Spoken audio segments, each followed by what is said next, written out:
Hey everybody. So I just dusted off my chair from the drywall dust that is still in my flooded basement. As you can tell, this is where I am still doing some videos. But I had a topic that is really on my heart lately, and I knew I wanted to share it. And that is about transportation and what would you do and how would you get out if a disaster happened.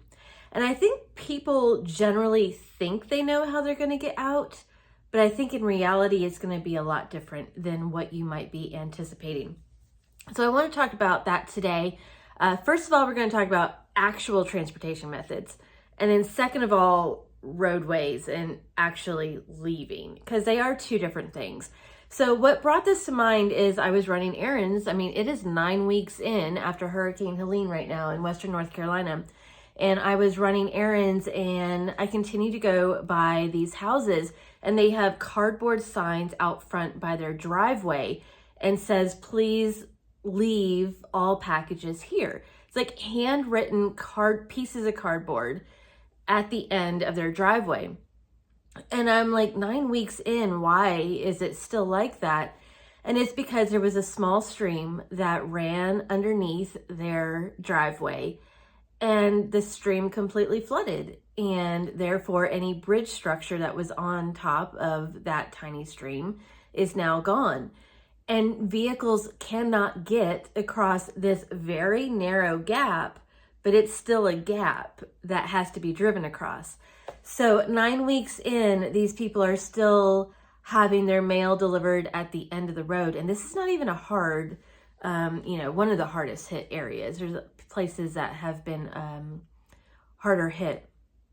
So I think when you think if you need to evacuate, if you need to leave after a disaster, even if you're fine in your home and the disaster has passed and now you're like, let's go out and get some food, even a few days later, you might find that it is more difficult to leave than you think. And honestly, this has been an issue that we have figured out, seeing it happen to other people and to our, seeing it happen to ourselves as we're trying to navigate roadways.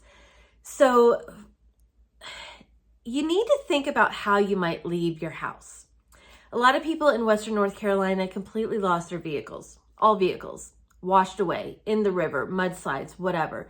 There are so many stories about people that literally have no transportation left whatsoever. So there's that. What happens if you completely lose your vehicle? If it didn't wash away, so many people had trees fall on their vehicle.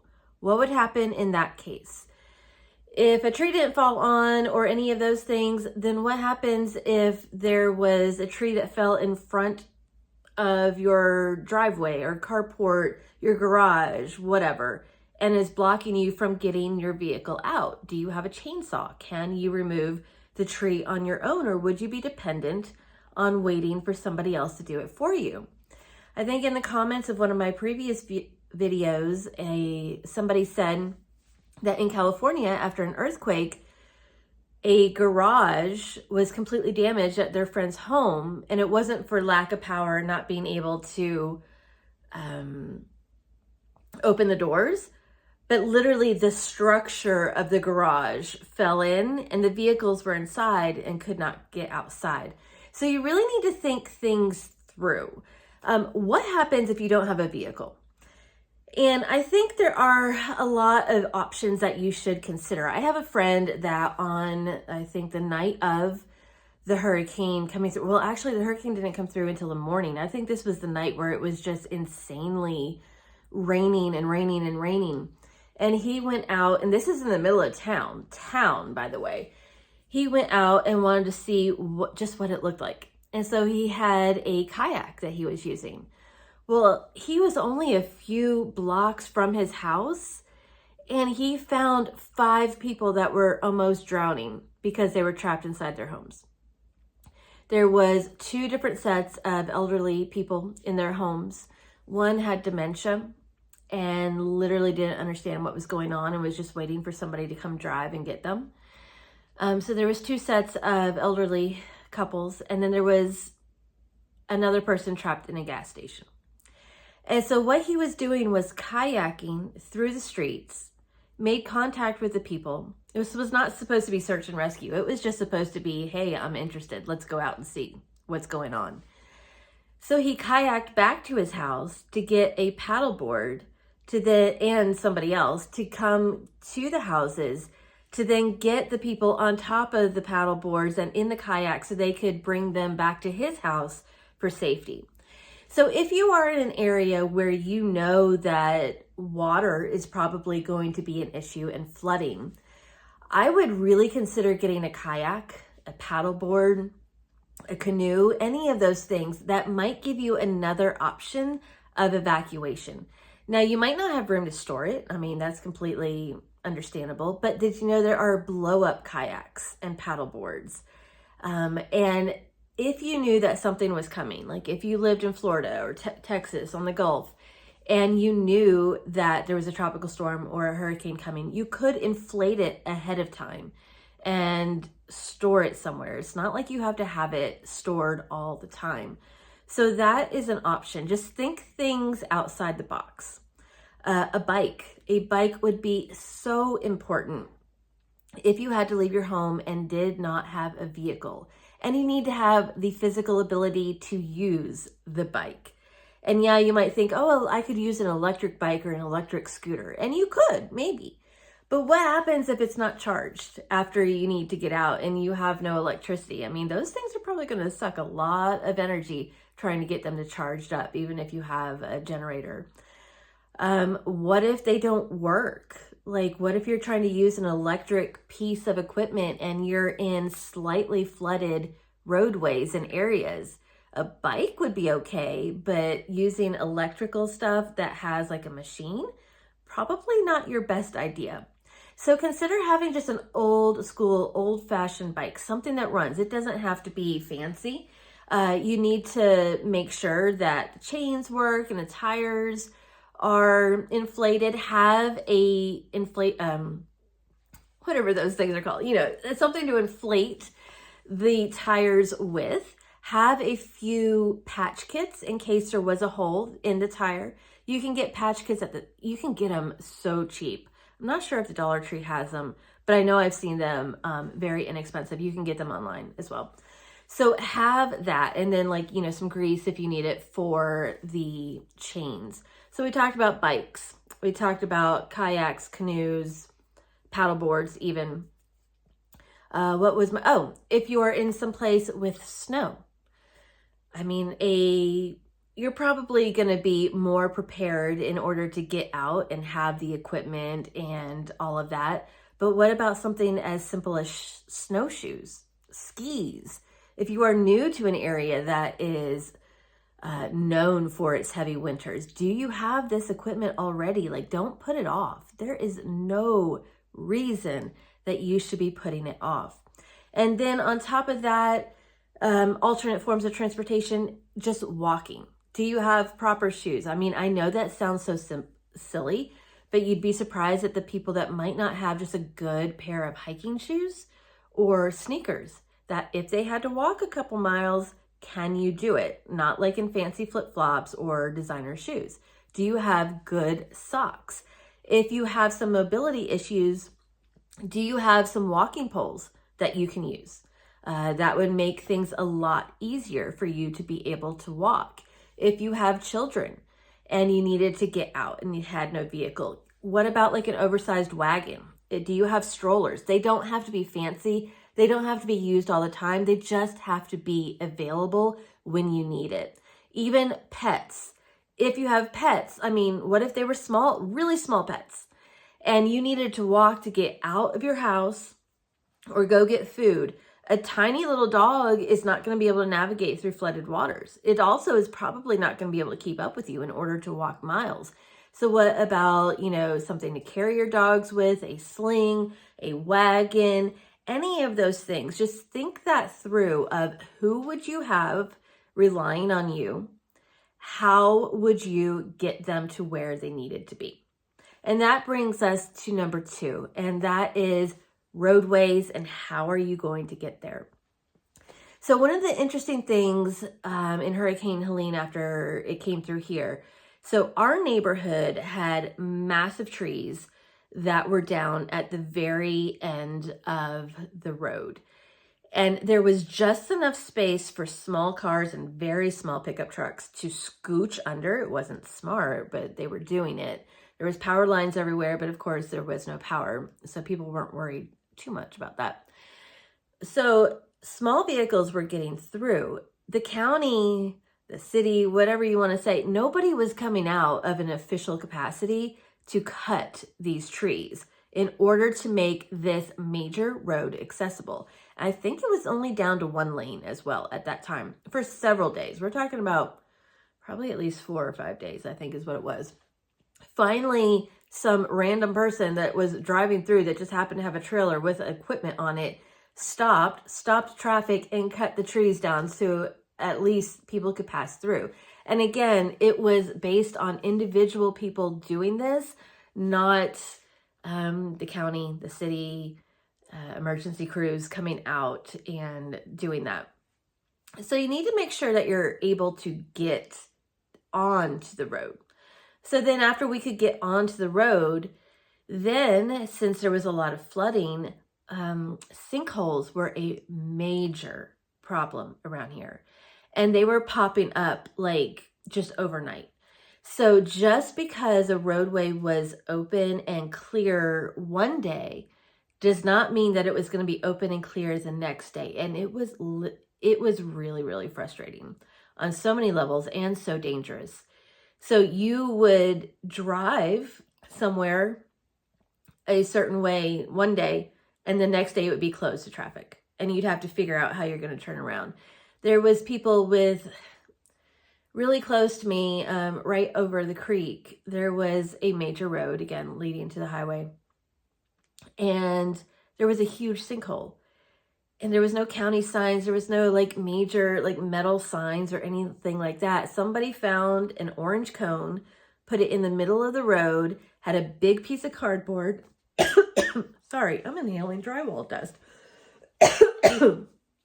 from the basement that still hasn't gotten fixed yet. Wow, that's interesting.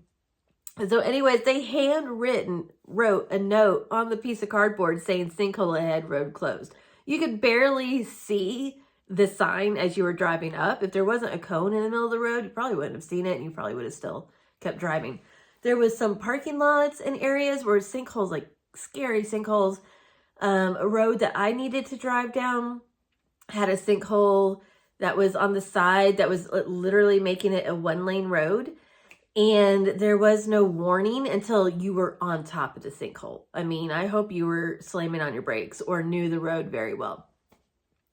So you may be able to get out, you may have the transportation, but once you need to navigate elsewhere, you need to think about roadways being closed, roadways being inaccessible to because of debris or whatnot, sinkholes, maybe flooding. There are roads around here that completely washed away with the flooding. There is no asphalt. There is no roadway left.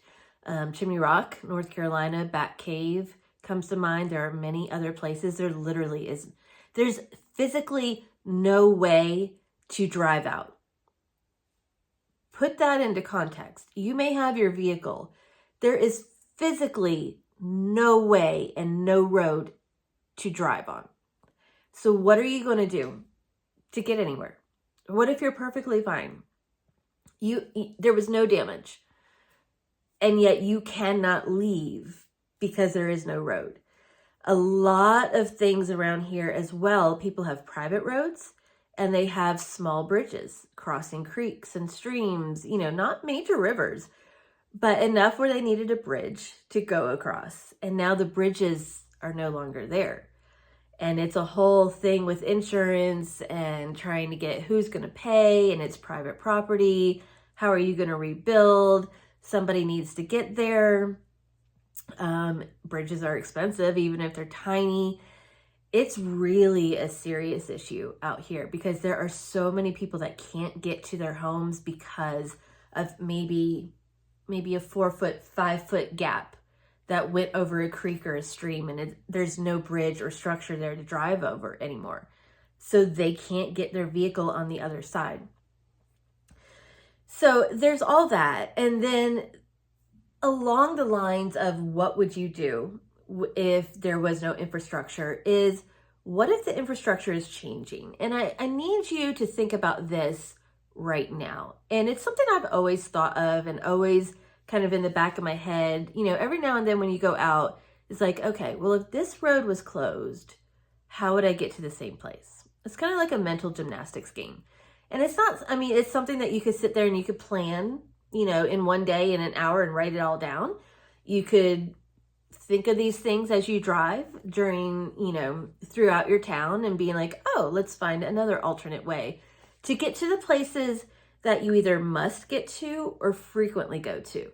So think of alternate ways to get from where you are and where you live to a gas station. Doesn't have to be your favorite one, but a gas station, a place to buy food, the hospital, you know, maybe doctor's office, maybe Walmart, things, or your parents' house, your children's house, friends that you need to keep up on. How would you get there if the road that you normally take was not an option anymore?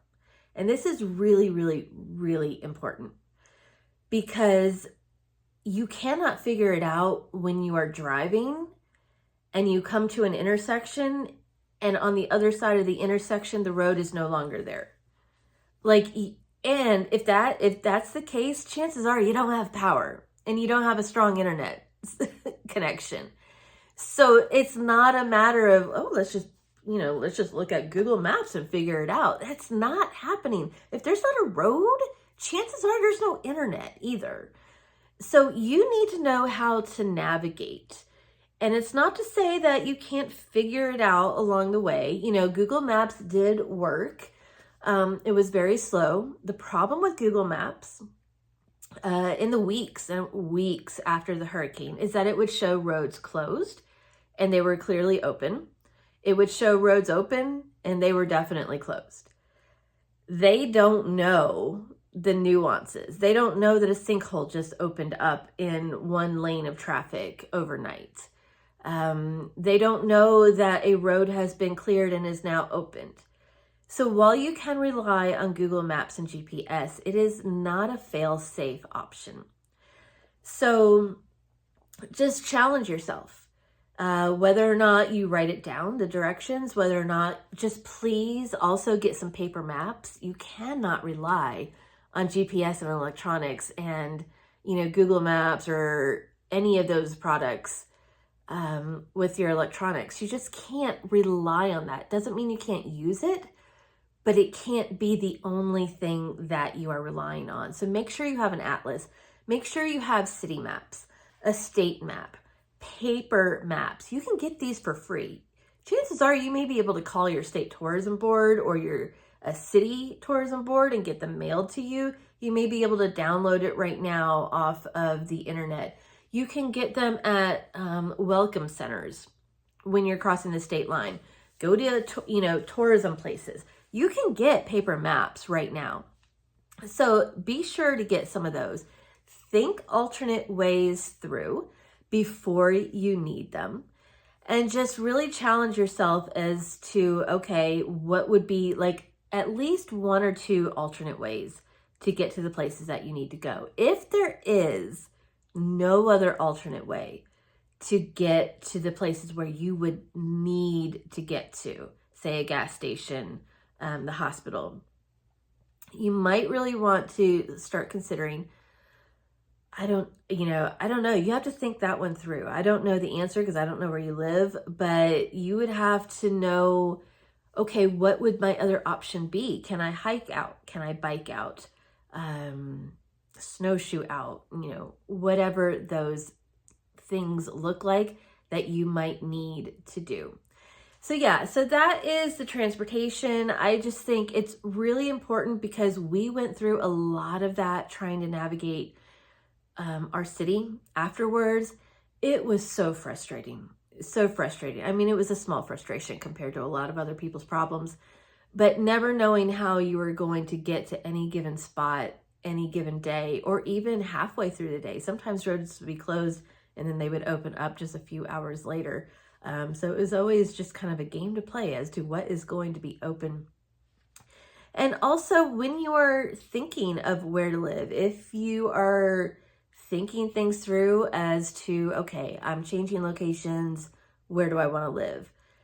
It's a good idea, even if you don't want to live in town, a good idea to live within walking distance of something that you need. So you might need to exercise a little bit more and get in more shape. You know, a walking distance could be 3 miles if you are in really good shape. If you have a lot of mobility issues, you know, hopefully you have people that were able to take care of you at home. But would you be able to get out in some form or fashion if you needed to? Like, even if it was a gas station that was 2 miles from your house, you'd be able to get gas. They would probably have some element of food and water. That would be enough to get you by until you had better options and roadways were starting to be taken care of. If you needed water, where would you be able to walk to in order to get water? Where is a nearby creek or stream, pond or lake? If you don't have any water elements nearby, where would you walk to in order to buy water if it was available? So think those things through. Obviously, you should have water at home, but you know, you never know what's going to go on. If you were not able to take care of it at home or, you know, supply your needs with water or food, where is the closest place that you could go? Maybe not your most favorite place or popular place or the cheapest place, but literally the shortest distance. Where can you go? How can you get there? How can you get there in multiple ways? And then just keep those things in mind. You might need to even write it down into a binder and keep it, but it's super, super important. So I hope you think these things through. If you have any ideas or suggestions, leave those in the comments below. I do like reading what you suggest. And so many of you have been through so many other types of disasters and have some great ideas. So take care. Bye.